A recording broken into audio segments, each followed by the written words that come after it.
Hello friends, welcome back to my channel. इस video में आज हम डिस्कस करेंगे अरिथमेटिक एबिलिटी से रिलेटेड कुछ प्रीवियस ईयर क्वेश्चंस जो कि आगे आने वाले DSSB एग्ज़ाम के लिए काफ़ी यूज़फुल रहने वाले हैं। तो वीडियो को स्टार्ट करते हैं अपने फर्स्ट क्वेश्चन के साथ। First question is A and B can do a piece of work in 30 days while B and C can do it in 24 days and A and C in 20 days. So there is a piece of work जिसे अगर ए और B मिलकर काम करते हैं तो उसे 30 days में कंप्लीट करते हैं, बी और सी मिलकर काम करते हैं तो उसे काम को वो 24 डेज में कंप्लीट कर लेते हैं और ए और सी मिलकर उसी काम को 20 डेज में कंप्लीट कर लेते हैं। तो लेट अस सपोज कि जो हमारा टोटल यूनिट्स ऑफ वर्क है वो है 120 यूनिट्स और इधर से हम निकाल लेंगे ए और बी की एक दिन की एफिशिएंसी जो कि आएगी 4 यूनिट्स की। हमने क्या करा, 120 को डिवाइड कर दिया 30 से। सिमिलरली 120 को जब हम डिवाइड करेंगे 24 से तो हमारे पास बी और सी की एक दिन की एफिशिएंसी आ जाएगी 5 यूनिट्स एंड ए और सी की एक दिन की एफिशिएंसी आ जाएगी 6 units. Now after that question में क्या गया है, they all work together for 10 days when B and C leave. तो इन तीनों ने मिलकर काम करा 10 दिन तक, जिसके बाद बी और सी काम छोड़कर चले गए। How many days more will A take to finish the remaining work. तो ए कितने दिन लेगा बचे हुए काम को कंप्लीट करने के लिए। अब हम इसमें सबसे पहले इनका 10 डेज का वर्क निकाल लेते हैं। अगर ये तीनों मिलकर एक दिन का काम करते हैं तो यहाँ पे हम सबकी ऐड करेंगे तो ये बनेगा 2 times of A plus B plus C which will be equals to 6 और 5 11, 11 और 4 15 यूनिट्स की। तो इनकी एक दिन की एफिशिएंसी आ जाएगी A plus B plus C which will be equals to 15/2 units. ये तो आ गई एक दिन की एफिशिएंसी, लेकिन हमें निकालना क्या है, 10 दिन का काम। तो 10 days work of A B and C will be 15/2 into with 10 that is 75 units. इसका मतलब 120 यूनिट्स के काम में से वो 75 यूनिट्स का काम ऑलरेडी कर चुके हैं। तो जो रिमेनिंग वर्क होगा वो होगा 120 minus 75 which is equals to 45 units. Now इस 45 यूनिट्स के वर्क को कंप्लीट करने के लिए ए और कितने दिन लेगा वो हमें निकालना है। इसके लिए हमारे को ए की एफिशिएंसी पता होनी चाहिए। तो हम यहाँ पे क्या करेंगे, हम यहाँ पे B plus C that is B और सी इन दोनों की एक दिन की एफिशिएंसी जो कि है 5 यूनिट्स, इसको यहाँ पे पुट कर देंगे। सो ए से एफिशिएंसी निकल कर आ जाएगी 15/2 minus 5 which will be equals to 15 minus 10 5/2 units. So A को 45 यूनिट्स का काम करना है 5/2 यूनिट्स की एफिशिएंसी से। So the days taken by A to finish the remaining work will be 45 into 2/5 which will be equals to 18 days. So A 18 days लेगा 45 units के काम को कंप्लीट करने के लिए। नेक्स्ट क्वेश्चन दे रखा है, a bucket contains a mixture of 2 liquids A and be in the ratio 3:5. If 32 liter of the mixture is replaced by 36 liter of liquid B, then the ratio becomes 1:3. Find initial quantity of mixture. So एक bucket है जिसके अंदर 2 liquids हैं A और B, जिनका ratio हमारे को दे रखा है 3:5 का। इसमें से हमने 32 लीटर मिक्सचर को रिप्लेस कर दिया है 36 लीटर लिक्विड B से। अब जब हमने इसमें से 32 लीटर निकाला देन ऑल्सो जो ए और बी का रेशियो होगा वो 3:5 होगा। अब बी के डालने के बाद जो रेशियो बना वो था क्वेश्चन के अकॉर्डिंग 1:3, बट यहाँ पे तो हमने सिर्फ लिक्विड बी डाला है, लिक्विड ए तो हमने डाला ही नहीं। तो लिक्विड ए का जो रेशियो पहले था और बाद में होना है वो सेम रहना चाहिए था, बट यहाँ पर इसका रेशियो कितना हो गया 1, जबकि पहले कितना था 3। तो हम 1:3 को मल्टीप्लाई कर देंगे 3 के साथ इक्वल करने के लिए। तो जो न्यू रेशियो निकल कर आएगा वो होगा 3:9 का। रेशियो था कितना 3:5 का, रेशियो हो कितना गया 3:9 का। तो 5 से लेके 9 मतलब कितना रेशियो इंक्रीज हो रहा है, 4 रेशियो।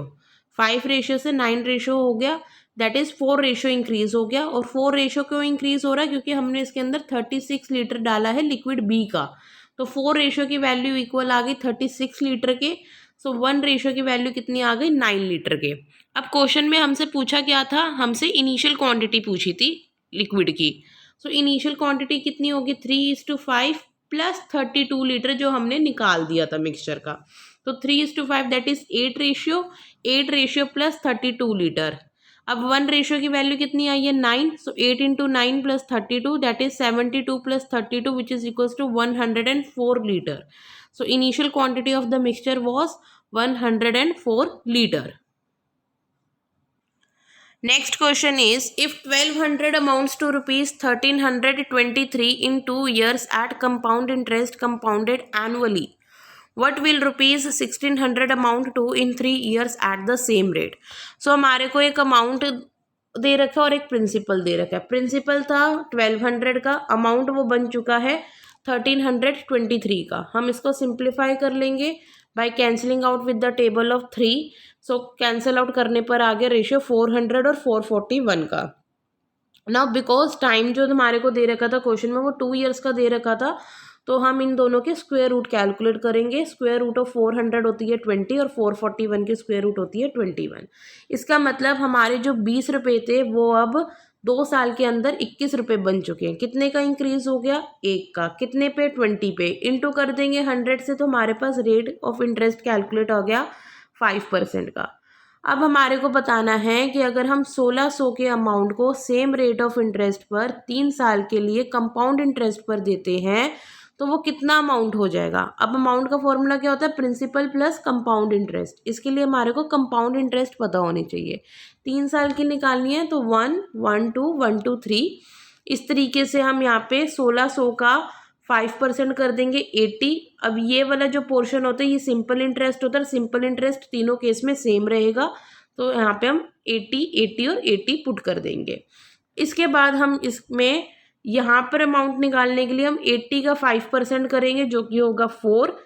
फिर यहाँ का अमाउंट निकालने के लिए हम 80 प्लस 80 दैट इज 160. 160 का हम यहाँ पे, क्योंकि कंपाउंड इंटरेस्ट कहते हैं इंटरेस्ट पर इंटरेस्ट, ठीक है. सो हम 80 प्लस 80 दैट इज 160 का 5% निकालेंगे जो कि आएगा 8. इसके बाद 4 का भी 5% निकालेंगे जो कि आ जाएगा 0.2. सो टोटल कंपाउंड इंटरेस्ट जो हमारे पास कैलकुलेट होकर आई है वो है 252.2 रुपीज़ की. अब अमाउंट का फॉर्मूला क्या होता है? Principal plus compound interest. Principal था 1600, कंपाउंड इंटरेस्ट कैलकुलेट हुई है 252.2 रुपीज़ की. तो जो हमारा अमाउंट निकल कर आया है वो है 1852.2 रुपीज़. नेक्स्ट क्वेश्चन है, speeds of train moving from P and Q is 25 km/h and 30 km/h respectively. When they meet, then it is known that the train coming from Q has travelled 10 km distance more than a train coming from B. What is the distance between P and Q moving in opposite direction? तो हमारे पास दो trains हैं जो कि travel कर रही हैं from P to Q. एक ट्रेन जो है P से ट्रैवल कर रही है जिसकी स्पीड दे रखी है 25 km/h की, और एक ट्रेन जो है वो Q से ट्रैवल कर रही है जिसकी स्पीड दे रखी है 30 km/h की. अब ऑब्वियसली Q की जो स्पीड है वो ज़्यादा है तो वो ज़्यादा डिस्टेंस कवर कर लेगी. उसने B से 10 किलोमीटर डिस्टेंस जो है ज़्यादा ट्रैवल कर लिया है. ओके, और ये दोनों ही जो है ना ऑपोजिट डायरेक्शन में ट्रैवल कर रही हैं. अब इसमें हमें क्या निकालना है? हमें डिस्टेंस कैलकुलेट करना है. डिस्टेंस का फॉर्मूला होता है स्पीड इनटू टाइम. अब हम पहले टाइम कैलकुलेट कर लेते हैं. दोनों के बीच की जो स्पीड का डिफरेंस है वो कितना है? 5 km/h का, ठीक है. और टाइम का डिफरेंस कितना आ रहा है? डिस्टेंस का डिफरेंस कितना आ रहा है? 10 किलोमीटर का. So time is equals to distance upon speed. Distance कितना है? 10. ये 10 किलोमीटर एक्स्ट्रा क्यों कवर कर रहा है? क्योंकि उसकी जो स्पीड है वो 5 km/h से ज़्यादा है. तो 10/5 कर देंगे, 2 hour का जो है हमारा टाइम निकल गया. Because they are moving in opposite direction, so the relative speed will be equal to the sum of their speed. इन दोनों की स्पीड को हम ऐड कर देंगे और फिर हम टाइम से मल्टीप्लाई कर देंगे. 30 + 25 that is 55. 55 into 2 which is equals to 110 kilometre is the distance between P and Q. Next, a shopkeeper marked the price of an article at 40% above cost price and sells them at 15% discount. What will be its profit percent? So एक shopkeeper है जो कि एक article cell करता है और उसने उस आर्टिकल के प्राइस को 40% अबव मार्क करा है कॉस्ट प्राइस से. 40% का मतलब होता है 2/5, विच मीन्स अगर उसका कॉस्ट प्राइस 5 है तो उसका जो मार्क्ड प्राइस हो जाएगा वो 2 से इंक्रीज हो जाएगा, that is 5 + 2 which is equals to 7। Hence marked price is 7 and cost price is 5। तो एमपी और सीपी का रेशियो आ गया 7:5। इसके बाद वो उसको सेल कर रहा है 15% के डिस्काउंट पर। डिस्काउंट हमेशा ना मार्क्ड प्राइस पर दिया जाता है। 15% का मतलब 3/20, विच मीन्स अगर मार्क्ड प्राइस 20 है तो वो डिस्काउंट दे रहा है, डिस्काउंट को हम लेस करते हैं तो 20 - 3 दैट इज 17। तो सेलिंग प्राइस हो गया उसका 17 और मार्क्ड प्राइस हो गया उसका 20। सो एमपी और एसपी का रेशियो आ गया 20:17। बट इन दोनों केस में जो मार्क्ड प्राइस है वो दोनों केस में सेम होना चाहिए। सो हम यहाँ पे क्या करेंगे, 7:5 को मल्टीप्लाई कर देंगे 20 के साथ और 20:17 को मल्टीप्लाई कर देंगे 7 के साथ। तो जो न्यू रेशियो आएगा वो होगा, मार्क्ड प्राइस हो गया 140, कॉस्ट प्राइस हो गया 100 और सेलिंग प्राइस हो गया 119। हमारे को प्रॉफिट परसेंट कैलकुलेट करना है।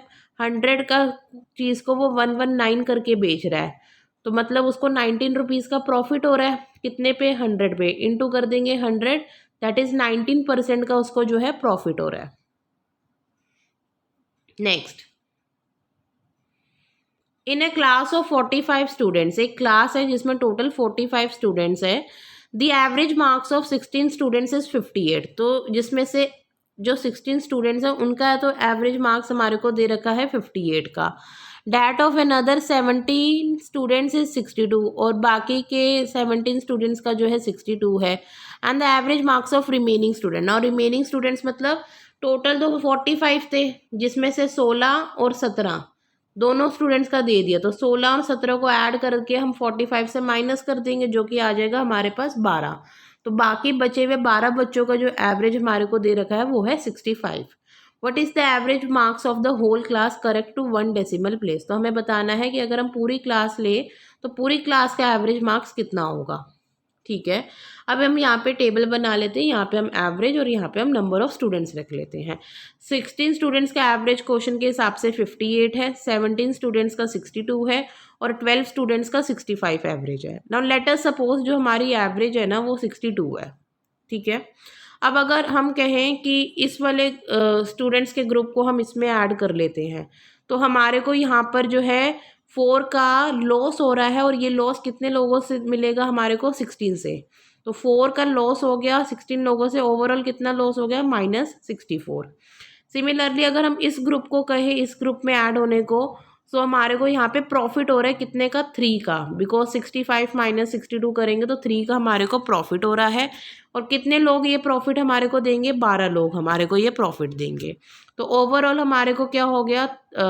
36 का हमारे को इधर प्रॉफिट हो गया। नेट इफेक्ट क्या हुआ? -28, मतलब हमारी जो एवरेज है उसको लॉस होगा 28 का, और ये लॉस कितने लोगों को बियर करना पड़ेगा? 45 लोगों को। सो the average will decrease by 28 को डिवाइड करेंगे 45 से, दैट इज 0.6। तो जो भी हमारी एवरेज हमने एज्यूम करी थी उसको हमें डिक्रीज करना पड़ेगा 0.6 से। So the average of whole class will be, हमने एवरेज एज्यूम करी कितनी थी? 62 में से हम माइनस कर देंगे 0.6 which will be 61.4। So the average of whole class will be 61.4। Next, the traffic signal lights at 3 different road crossings change after 48 seconds, 72 seconds and 108 seconds respectively। तो 3 ट्रैफिक लाइट्स हैं जो कि इन टाइमिंग्स के according change होती हैं। If they all change simultaneously eight 8:20 hours, then at what time will they change again simultaneously. तो अगर वो एक साथ 8:20 पर चेंज हुई थी तो अगला टाइम क्या होगा जब वो एक साथ फिर दोबारा चेंज होंगे। अब ऐसे क्वेश्चन को करने के लिए हम सबसे पहले क्या करेंगे, जितना भी हमारे को टाइम दे रखा है 48, 72 और 108 सेकेंड्स, इसका हम सबसे पहले कैलकुलेट कर लेते हैं एलसीएम। एलसीएम कितना आ गया इसका? 432 सेकेंड्स आ गया। ओके, नाउ 432 को हमने मिनट्स में कन्वर्ट करना है जो कि आएगा 7 मिनट 12 सेकेंड्स में। 10 जो टाइम नेक्स्ट टाइम होगा जहाँ पे वो एक साथ चेंज करेंगी साइमल्टेनियसली दोबारा, वो होगा 8:20। तो अभी और हो रहे थे 7 मिनट 12 सेकेंड्स हम इसमें और ऐड कर देंगे तो हमारा जो न्यू टाइम आएगा वो होगा 8 hours 27 minutes 12 seconds. So guys ये थे आज के कुछ इंपॉर्टेंट क्वेश्चंस. आई होप आपको वीडियो पसंद आई होगी. प्लीज़ इसे लाइक एंड शेयर ज़रूर कीजिएगा एंड येस चैनल को सब्सक्राइब कर लीजिए और बेल आइकन को प्रेस कर दीजिए ताकि आगे आने वाले वीडियोस का नोटिफिकेशन आपको टाइमली मिल सके. Thanks for watching.